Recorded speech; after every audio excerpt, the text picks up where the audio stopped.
Well, good afternoon, YouTube. This is Chuck, and I'm actually coming to you off the road today. This is Tuesday, August 1st, and it's about 2:45 in the afternoon. And we're supposed to go up on the mountain to go camping this tomorrow morning. And I get talking back and forth with Kevin this morning, and he's antsy to get going, and I'm antsy to get going, and there was no reason why we had to wait.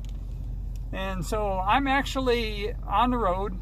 I pulled off in this little spot here. This is called Paleo Site because there's dinosaur fossils down the way here just a little bit.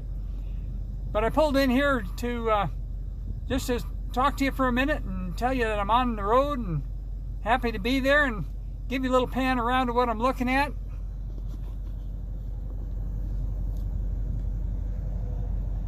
This is actually the Goin rim up there.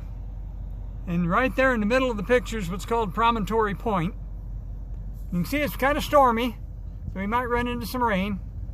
But I'll tell you some more about it as I go along, but I figured I'd just give you a howdy and tell you that I'm on my way a little bit early, and I'm happy to be doing it. So I'll be back in a minute. You know, before I leave, I should give you a little bit better look at this parking area here at Paleo Site. This other car just came in here. But that right over there used to be where the highway came down through, and somewhere along the line somebody discovered dinosaur fossils back in there. But you can see this is a big open paved parking area. The highway is up there. And I worked for about a year as a battalion chief for the fire department out here, and this used to be our go-to place for landing medical helicopters whenever we had a wreck and had to fly somebody out. If we couldn't land the helicopter right on the road, we'd land them here at Paleo. We'd land them at Paleo Site. Of course, they liked it because it was paved and didn't kick up a lot of dust. So, turn back around here, give you another look at that gorgeous Goin rim. The Goin rim, by the way, is named after the Spanish governor of New Spain back in the early 1620s. His name was Juan Ignacio Flores Goin. And he had a bunch of stuff named after him, but there's a pretty good chance that he was never here. So, close it off for again. I'll come back with you in a little bit. Now, folks, we've turned on off the highway, and now we're on called Forest Road 300, which is called the Rim Road. First 3 miles of this is paved going into Woods Canyon Lake, and then we've got quite a few miles of dirt road to contend with. It's a pretty heavily traveled dirt road. They try to keep it up, but a lot of times it's really washboardy, and especially if they're running log trucks over it. I'll let this run long enough till we get up to the first of the overlooks where you can see off the edge of the Goin rim. We're at about probably 7,600 feet right now. There's a pretty good pull coming up the hill. I thought about filming it, but it'd be kind of boring. Got to gear the old van down. I can't run up in high gear. I don't have enough power. But they thinned a lot of this. That's why this is so wide open looking for fire control purposes. And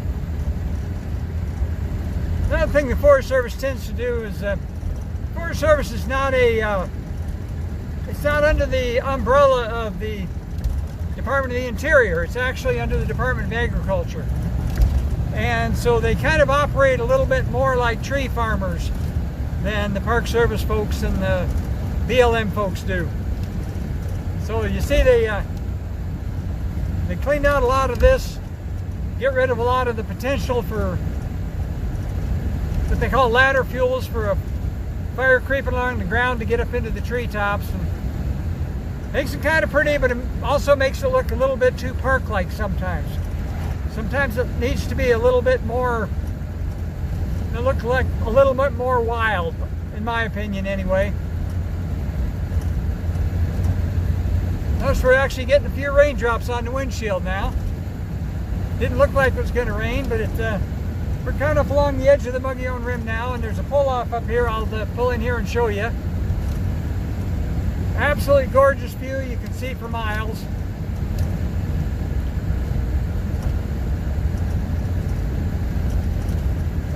There we go.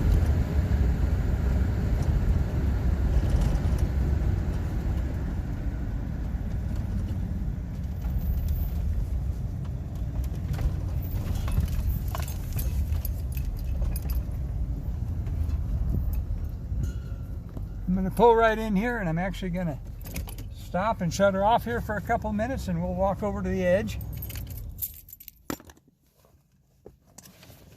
If I knew I was going to do this, I'd have got a little bit more organized about it all.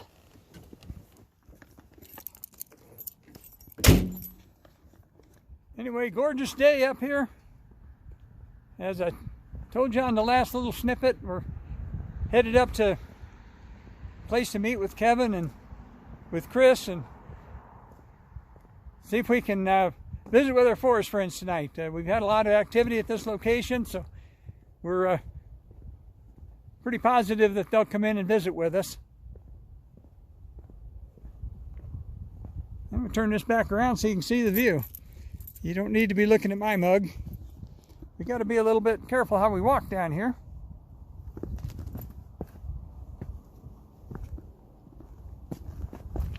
This is not the kind of place where you want to be looking at the view instead of where you are.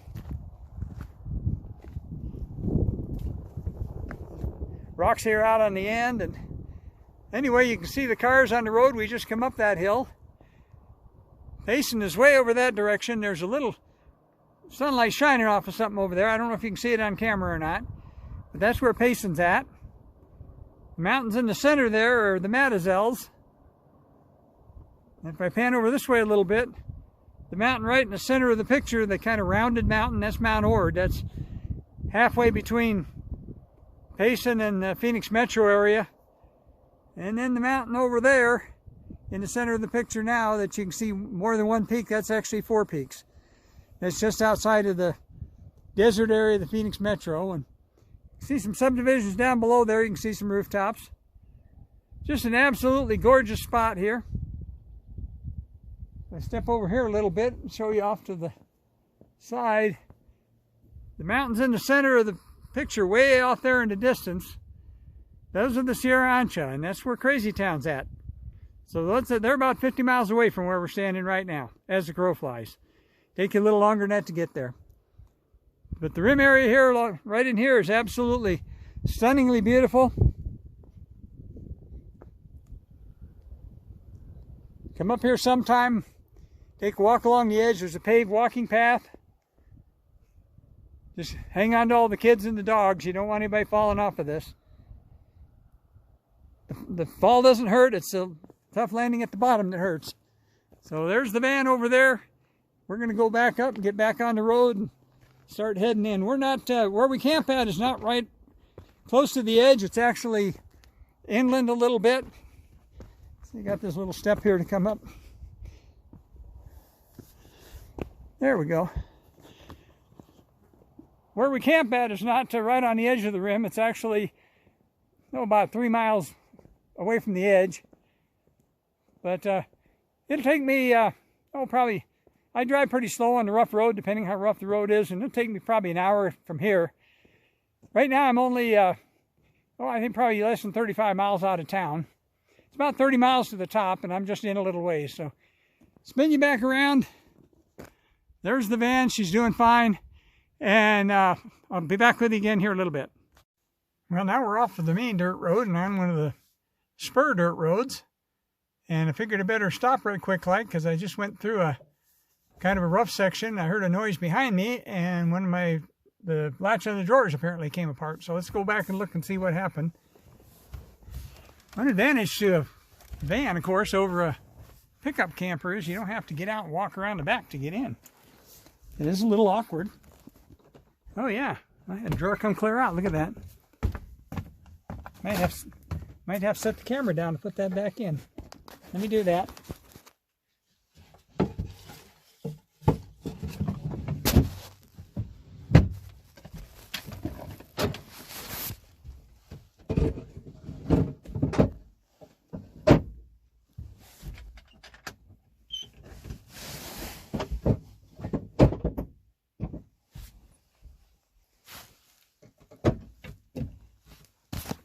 Okay, everything's relatched. It looks like I lost a book from on top here. That book's called Weird Arizona. It's about all kinds of strange things in Arizona, and it talks a little bit about our forest friends, about the Mogollon monster. I think I started to lose the first aid kit. I'll lose that. I lost my pot holder. I'll hang him back up where he belongs. Oh, and Squatchy took a tumble. Put him up there where he belongs. The road's kind of rough getting in here. All right, let me get back in the chair and get moving up the road here. I'll be back in a minute. Now we're on the back road, off the back road, off the back road. And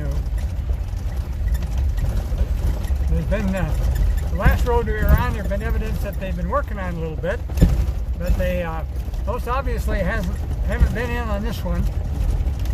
Most of these roads were put in the late 50s and early 60s by the logging company, because this whole area has been logged off extensively, and they're starting to log it off again.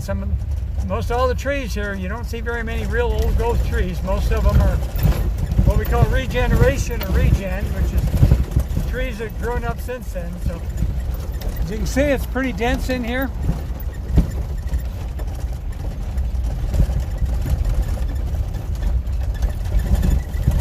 So where I'm going right now, the original plan was to go to Hilltop 91, and that's where I'll probably end up with, but right now I'm going into a place called Campo Bonito. I think that's where Kevin's at. Kevin and Chris have already come up here, and we go right, if you saw my video that I did the other day when I talked about Broken Mirror, we're going to go right by Broken Mirror. We're in that same general neighborhood, so I'll get back with you in a little bit. As you can see, it's pretty squatchy in here. We're at about 7,700 foot elevation. It's almost 4 o'clock in the afternoon, so the sun's getting kind of low. But nice blue spruce and Doug fir and ponderosa pine, and it's a pretty area up in here. I'll get back with you in a little bit. Well, I made it to camp. Takes a long time to get set up when you have a van like this. I open my side doors and put my chair out and I'm done. The guys give me a hard time about that, but we're kind of back in behind Campo Bonito a little bit, and let me show you there's where Kevin and Chris are camped at. In the meadow for Campo Bonito, you can see it in the background there in the center of the frame, kind of behind that big tree. But pretty place. There was a lumber mill here at one time, and they actually spared a few of the old growth pines, so there's 2 or 3 of them still here that they didn't harvest. But most of the old growth have been cut away from here. But anyway, I'm going to be here tonight, and then tomorrow I'll probably go over to Hilltop 91. It's not too far. It's probably a mile as the crow flies, but there's no road between here and there, so there's a kind of a draw and a drainage and a bunch of stuff. You got to go kind of around the horn to get to it. But it's really pretty. The temperature here is absolutely perfect right now, and I thought maybe it was going to get stormy. It kind of looks stormy in the distance, but it's just about as close to perfect as you can get right now. So I'm going to let you go for this one, and as I always tell you, love each other, take care of each other, and we'll be bringing you some more from this place. And so right now, we'll take a look back over there, and I'll just tell you, peace out.